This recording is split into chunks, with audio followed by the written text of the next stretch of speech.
Caríssimo irmão, caríssima irmã, nós estamos neste momento começando mais uma conversa com você e com muita alegria. Mas eu não posso conversar com você se eu não conversar com a luz e a força do Espírito Santo. Vinde, Espírito Santo, enchei os corações de vossos fiéis, enchei com vossos dons, com vossa luz, com vossa força, vosso poder, vossa ciência, iluminai-nos, fortificai-nos, dai-nos a inteligência para entender bem as coisas de Deus. E Maria Santíssima, vós que foste sempre cheia do Espírito Santo, cheia do amor de Deus, Maria Santíssima, ajudai-nos a compreender as coisas divinas, a mensagem de Deus, e ao mesmo tempo ajudar-nos a colocar em prática tudo aquilo que nós aprendemos na nossa meditação. Em nome do Pai, do Filho, do Espírito Santo. Amém. Caríssimos irmãos, estamos falando um tema, para mim, não muito agradável, que é o tema do pecado. Eu prefiro falar do tema do amor, da graça, da virtude, mas temos que falar que o pecado é inerente à fraqueza humana, pelo pecado original. Temos que falar porque temos que aprender a doutrina da igreja sobre o pecado. E no nosso último encontro, eu terminei falando sobre as condições para haver pecado. E eu falava ciência, que é pecado, consciência, eu estou consciente que aquilo é mal, consentimento, consinto, não haja uma justificativa, porque muitas vezes há justificativa. Eu dei o exemplo da missa dominical. Eu não vou porque estou doente. Eu não vou porque eu estou dispensado agora, por exemplo, da pandemia, por causa da sua situação de risco. O bispo dispensou. Então, nesse caso, nós estamos sem culpa e sem pena. Mas falando em culpa e pena, vamos falar agora um pouquinho sobre culpa e pena. A culpa é o efeito negativo do pecado. Efeito negativo do pecado. Mas que é perdoada pelo arrependimento sincero, pela confissão. A culpa, portanto, é uma dívida que você tem. Na hora que você pecou, você tem uma dívida com Deus. Essa é a culpa, que pode ser grave, pode ser leve, depende do tipo de pecado. Mas a culpa é perdoada pelo pecado, pela confissão, pelo arrependimento sincero. Por exemplo, você não pode se confessar, não há padre, você é num lugar que não existe, você quer ser perdoado, um arrependimento sincero. Quando você tiver a possibilidade de se encontrar com o padre, você se confessa. Mas a confissão é o meio ordinário de perdoar nossas culpas. O que é a pena? A pena é a consequência da culpa. A culpa é o efeito negativo, é a dívida que nós adquirimos com o pecado. A pena é a consequência da culpa. Por exemplo, a culpa pode ser perdoada na confissão, fica a pena. Que pode ser comultada, que pode ser perdoada por certos meios. Quais são os meios que nos ajudam a perdoar a pena, ou aliviar, ou a comultar, ou a diminuir? A penitência, sacrifício, a oração e obras de misericórdia. São Paulo fala muitas vezes que as obras de misericórdia, São Tiago também, perdoa os nossos pecados, alivia a nossa pena. Porque se nós não formos perdoados na pena, nós vamos que penar no purgatório. E a pena maior do purgatório é você saber que está salvo, é você compreender a beleza e a grandeza do amor de Deus, daqueles que já vivem no amor pleno no seio da Trindade, e você não poder entrar. É como alguém que está ansioso para beber um copo d'água que está com sede, vê o copo d'água, mas não pode beber. Alguém que está morrendo de fome, vê a comida, mas ainda não pode comer. Fez uma cirurgia, não pode comer. Naquele momento. Então, vai se alimentar de choro, na expectativa que venha a hora de um prato de comida boa, gostosa, saborosa. Assim é a pena do purgatório. Nós podemos aliviar essas penas, podemos ser perdoados dessas penas pela oração, pela penitência e também pelas obras de misericórdia. O bom ladrão, quando falou a Jesus que tinha um lugarzinho no reino, ele disse: ainda hoje estarás comigo no paraíso, ainda hoje. Comutou muitas penas do purgatório, perdoou os pecados, perdoou as culpas, mas ficaram as penas. Jesus então absolve. Veja bem, quando o Santo Padre João Paulo II, São João Paulo II, foi ferido na Praça do Vaticano, Praça de São Pedro, logo depois houve aquele inquérito todo, aquele processo, e aquele rapaz foi preso. Tempo depois, o Santo Padre, quando estava melhor, foi visitá-lo. Perdoou a culpa, mas a pena ele estava pagando lá, a pena civil. Ele estava pagando lá na cadeia. O Papa não podia tirá-lo da cadeia. Ele tinha que pagar a pena civil. Pelo mal que fez a sociedade, ele tinha que pagar. A mesma coisa acontece conosco. A nossa culpa do pecado é perdoada por Deus Nosso Senhor.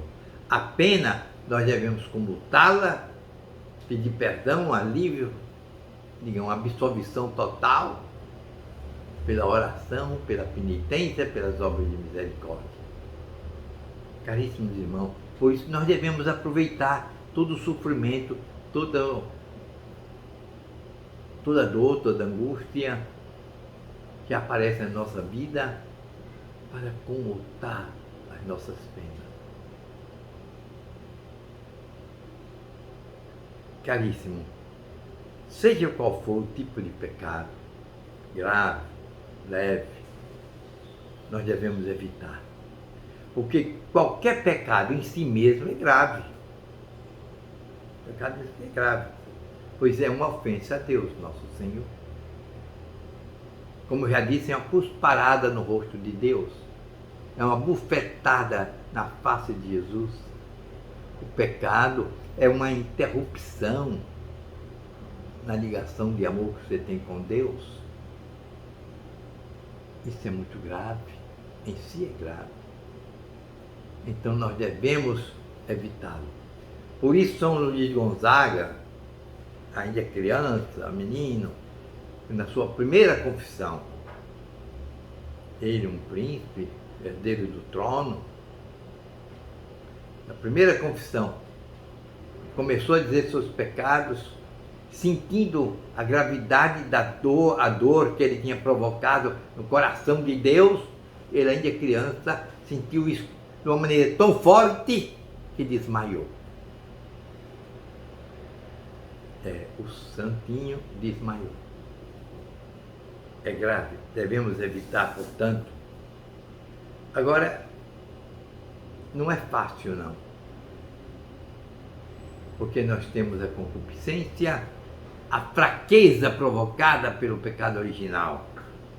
Mas, com a oração que eu falo é a oração mesmo, aquela intimidade com Deus.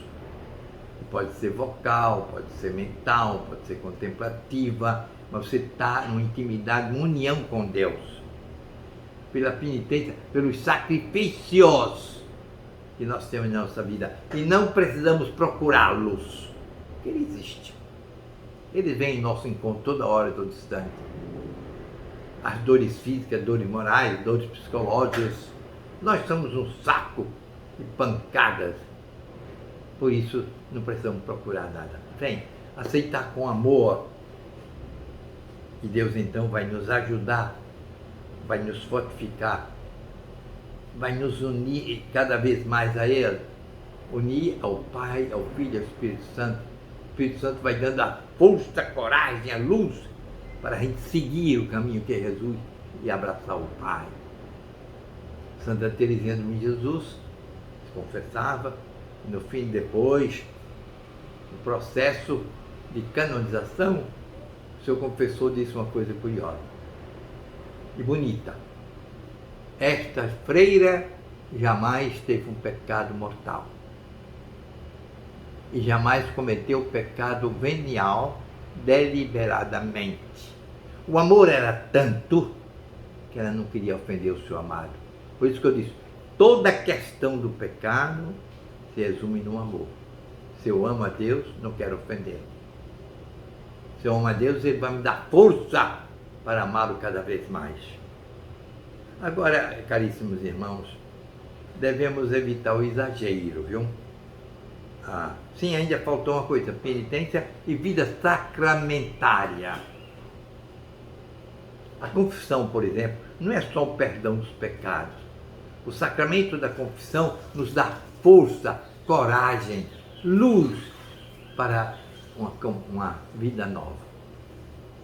Quantas pessoas querem se confessar para começar uma vida nova, para evitar o pecado, para deixar o pecado, para mudar de vida. A comunhão é o corpo e o sangue de Cristo que está em nós, nos dando força, luz, vida. Vida sacramentária. A confirmação nos confirma na fé, na nossa adesão a Deus, a doutrina que Cristo nos deixou, a seguir o caminho que Cristo traçou para nós, a realizar o desenho que o Pai, de toda a eternidade, marcou para nós. Cada sacramento tem essa força. O matrimônio, por exemplo, ele dá todas as graças necessárias para que os cônjuges vivam a vida de santidade,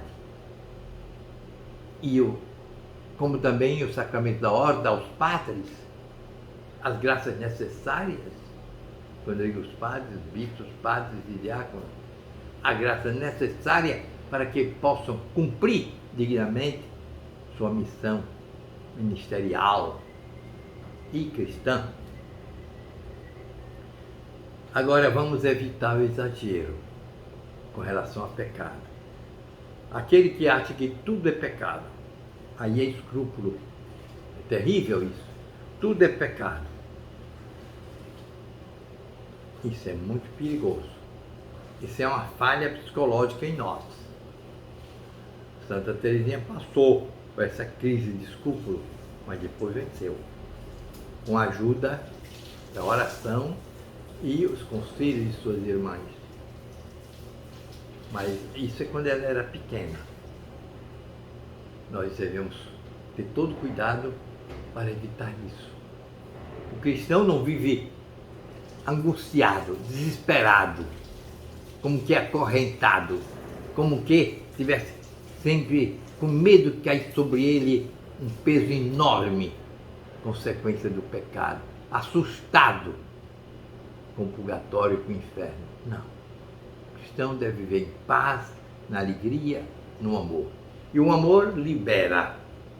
O amor nos torna livres para amar, procurar fazer o bem. Se uma pessoa ama muito o outro e um dia falha, faz uma pequena ofensa, logo lhe pede perdão e recomeça a vida. É isso que deve acontecer conosco com Deus. Nada de desespero. Por outro lado, além do escrúpulo, pode haver um outro exagero, que é a consciência relaxa ou relaxada. Nada é pecado. Assim também não. Assim é o outro exagero. É o contrário. É a falta de fé, é a falta de moral, é a falta de amor. Nada. É verdade que Santo Agostinho diz: ama et fac quod vis. Ama e faça o que quiser. É verdade. Mas ama e faça o que quiser, você está amando. Portanto, não está ferindo o Senhor. Não está desprezando o seu amado. Pelo contrário, você quer cada vez mais fazê-lo feliz, alegre com você. Assim, há muita gente com consciência relaxada. Uma vez falei para um cidadão conversando, um amigo meu, a gente conversando, e ele me disse assim: olhe Pedro, um colega de infância, olhe Pedro, eu vou dizer a verdade, eu acho que Deus não tem tanta coisa para fazer, ele vai se ocupar com os pecados que eu faço. Ele nem sabe disso. É para que ignorância. Deus prescruta os corações, Deus sonda os corações, Ele conhece os nossos pensamentos. Nos evangelhos, constantemente Jesus está dizendo, está escrito, Jesus conhecendo os seus pensamentos. Caríssimos irmãos, Deus sabe tudo. Deus conhece tudo. E Deus nos deixou uma lei para seguir. A lei eterna, a lei divina, a lei gravada na natureza. E também nos deixou a lei positiva, a lei da igreja, os mandamentos que devemos conhecer, mandamentos de Deus, os 10 mandamentos, os mandamentos da igreja, os preceitos que a igreja nos dá. Então, evitemos, de um lado, o exagero, tudo é pecado. Do outro lado, nada é pecado. Caríssimos irmãos e irmãs, toquemos um último pontozinho. Não basta evitar o pecado. Não, eu hoje não pequei. Há umas jovens que usam uma camisa por hoje, pecado não por hoje. É um incentivo ao jovem para ele naquele dia não fazer pecado. Tá bem, mas não basta. É preciso amar com todas as suas exigências e consequências. Não basta você não pecar, você tem que amar, você tem que perdoar, você tem que ajudar, você tem que praticar as obras de misericórdia, você tem que orar. Não basta não pecar, é preciso dar mais alguma coisa.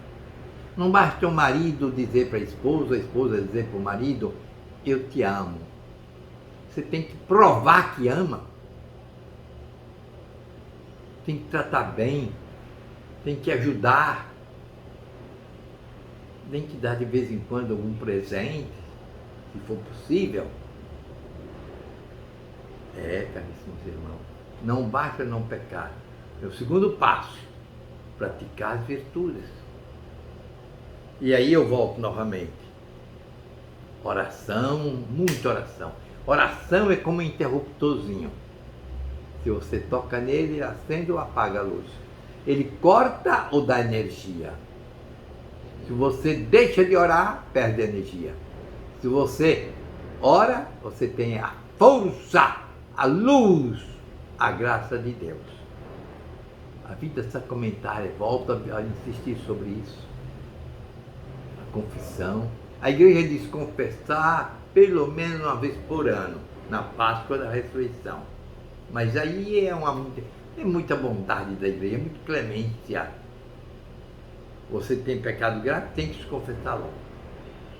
Mas eu não tenho pecado grave, confesso de vez em quando, porque eu já disse, a confissão não só perdoa, mas dá força e coragem para você. Depois a penitência. Eu considero a penitência um podar. Você vai podando muitas coisas na sua vida. É isso a penitência. Vai cortando aquilo que é ruim.